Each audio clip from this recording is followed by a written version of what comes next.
Hey, afternoon, everyone. Am I audible? I don't have any presentation, so it's all that the talk that we are going to do here. Uh, so I think it's very inevitable. What is inevitable, right? That we are talking about.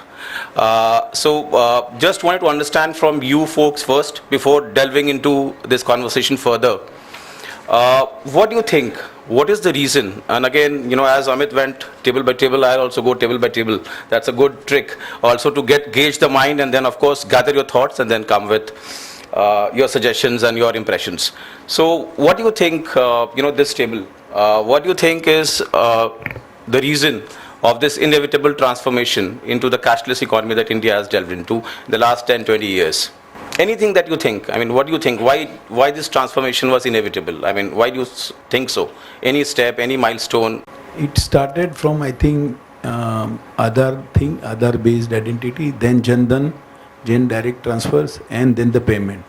The ultimate purpose was to convert the second part of India, the below middle income and low income, into some organized form. Right. So ultimately, we will go into maybe a 100% database kind of monitoring the economy. Yeah. Apart from all side benefits, this was the major reason that now even a small retailer can do a lot of transaction. And it is also spotted savings. Thank you, sir. Thank you. Thank you. I think, so let's शुरुआत से शुरुआत करते हैं. I think the first and foremost reason that even the thought of cashless would have come was the rising internet, right? So that's where the whole core banking system got evolved, and people switching on to the net banking modules, right? So that's where the whole journey started. It was stagnant for a while. It was stagnant for a good amount of time till, I would say, a lot of credit owes to this government, and shamelessly I can say that, right? So last 10 years have been amazingly beautiful in terms of the growth of the journey, and also the leapfrogging which has happened, which has also led to issues what Amit was pointing out because of all this, right? But I think once that phase was over, and then there was an amazing story which was being built in India. That was the evolution of NPCI.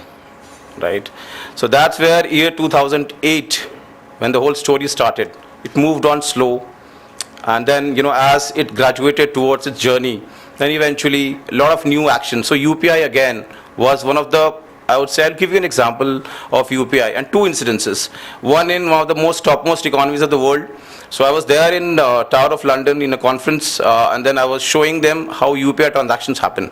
Right, and the entire West was taken by surprise, because for them card present transactions are the key. So they don't understand cardless transactions that very well, the way we understand, right?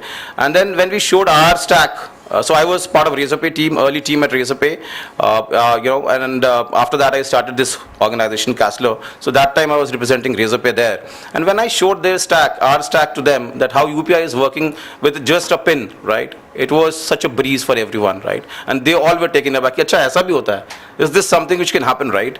And then second incidents, when I go to the remotest places, I hail from a small town of Bihar, right? And I frequently go to my hometown, and when I go there, I see the kind of adoption which is there, right? At the grassroots level, everybody accepting those payments. And as you rightly said, that convenience, right? Convenience is a big thing.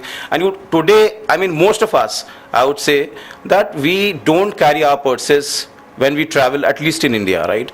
Our phone itself does everything for us. So I think UPI was one of the most critical baits that this government had, and the way it shaped up. And post demonetization, of course, it led to a huge spurt in terms of the whole growth, right? And today, if you see in terms of UPI growth in this country, I think we kind of 65% of the overall transaction volume comes from UPI alone. So that in itself tells you the story. And then, of course, second is the financial inclusion piece, where AEPS as that, reaching out to the rural households in that many ways, right? I think it was a big achievement from government. However, it led to a lot of other problems as well along with that. But you can't, any innovation is a kind of rebel, right? It with it creates problems also. So you can't say that, but it is important and it is imperative for us to understand those challenges and how do we mitigate to those challenges. But that doesn't mean innovation itself is wrong. right? So I think UPI was one very critical milestone. AEPS was another critical milestone, and BBPS again, right? BBPS, the way it led to, so BBPS is Bharat Bill Payment Service for all those people who don't understand this, right? So today when you pay your utility bills, etc., through a Paytm or a Phone Pay or a Google Pay, that's where the BBPS rails are being used. Again, that's a stack developed by NPCI itself. Right, so that's again one of the Government of India's initiative, which has led to sharp inclusion across different, I mean, you know, any place that you would see, nobody goes to, I mean, all the queuing which is used to happen, you know, in the electricity payment ecosystem, right? So it has all stopped. I mean, you just log into your Google Pay, Phone Pay, and just with a one click you can make the payment, right? So that's the kind of evolution which has happened, and I think with cashless, what stands more that if you see the India's GDP in terms of cash to GDP ratio, right, that's humongous, right? So it's also one of the important reasons that people needed to bring down this whole ecosystem, and most importantly, I think monitoring became easy, trail became easy. It became a challenge also, what Amit mentioned about, right? So it became a challenge in many ways, but I think once you do the right diligence, if you know your customer base, if you track them, you know, all those monitoring tools, AI, ML, if you implement nicely, I think the sky is the limit in the kind of ecosystem that we are living. And I think I'll not take much of time because we have already spent a good amount of time and people are hungry, so I'll move forward. And I'll just end up that, you know, with one thought process or with one strong governance, what can happen, right? And I leave you with this thought. That is from Rashmi Rathi. That's written by Dinkar. खरखंब ठोक लेता जब नर, खरखंब ठोक लेता जब नर, पर्वत के जाते पांव उखर.